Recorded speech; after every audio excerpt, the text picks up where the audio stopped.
નમસ્કાર મિત્રો, આપનું સ્વાગત છે આજે ફરી અમારી ચેનલમાં। આજે આપણે સાંભળવા જઈ રહ્યા છીએ સુંદર મજાની નવરાત્રિની કથા ચામુંડામાની। ચામુંડામાને બે મુખ કેમ થયા અને ચામુંડામાં ચોટીલામાં કેમ પ્રગટ થયા તે કથા છે। સુંદર મજાની કથા છે, તો જરૂરથી તમે બધા સાંભળજો।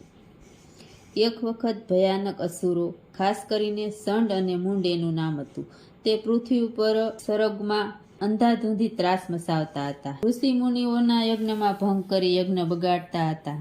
દેવતાઓ અને ઋષિ મુનિઓ હેરાન પરેશાન થઈ ગયા। ધર્મ અને સદગુણનો નાશ કરતા હતા। દેવતાઓ પણ ભયથી ધ્રુજતા હતા।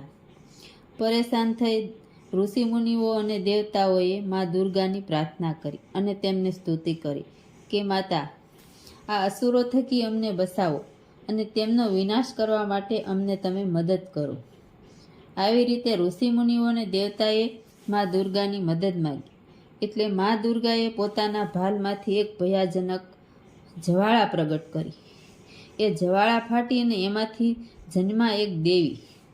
કાળો તેમનો રંગ, ગળામાં ખોપરનો હાર પહેર્યો, હાથમાં તલવાર અને ખડગ લીધી હતી, આંખોમાં ભયજનક તેજ હતું, સ્વરૂપમાં જમીન ઉપર ઊભા રહી પણ ભયાનક શક્તિ ધરાવતું હતું।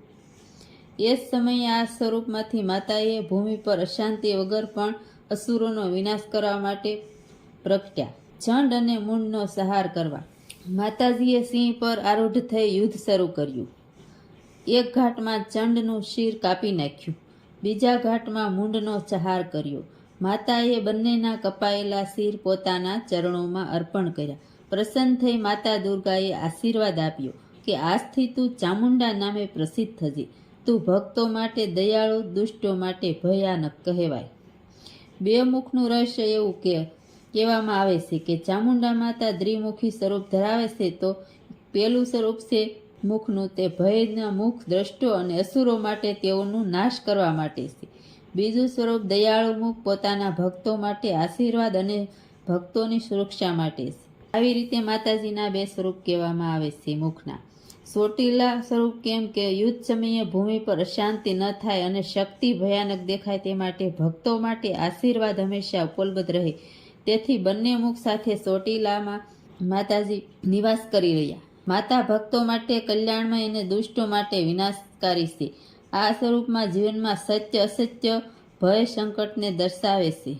ભક્તિ અને શિખામણ ચામુંડા માતાજીની પૂજા કરવાથી જીવનમાંથી ભય દૂર થાય છે, દુષ્ટ શક્તિઓનો નાશ થાય છે, આત્માને શાંતિ, હિંમત અને શક્તિ મળે છે। નવરાત્રિ દરમિયાન માતાની ભક્તિ, ઉપવાસ, ઉપાસના, ભજન, કીર્તન અને ગરબાથી દુષ્ટોનો નાશ અને ભક્તો માટે સુખ મળે છે। મિત્રો, આ હતી ચામુંડામાની સુંદર વાર્તા। જો તમને આ વાર્તા ગમી હોય તો અમારી ચેનલને લાઈક કરજો, શેર કરજો અને અમારી ચેનલને સબસ્ક્રાઈબ કરવાનું કદી ન ભૂલશો। ફરી મળશો આવી રસપ્રદ કથા સાથે। જય માતાજી।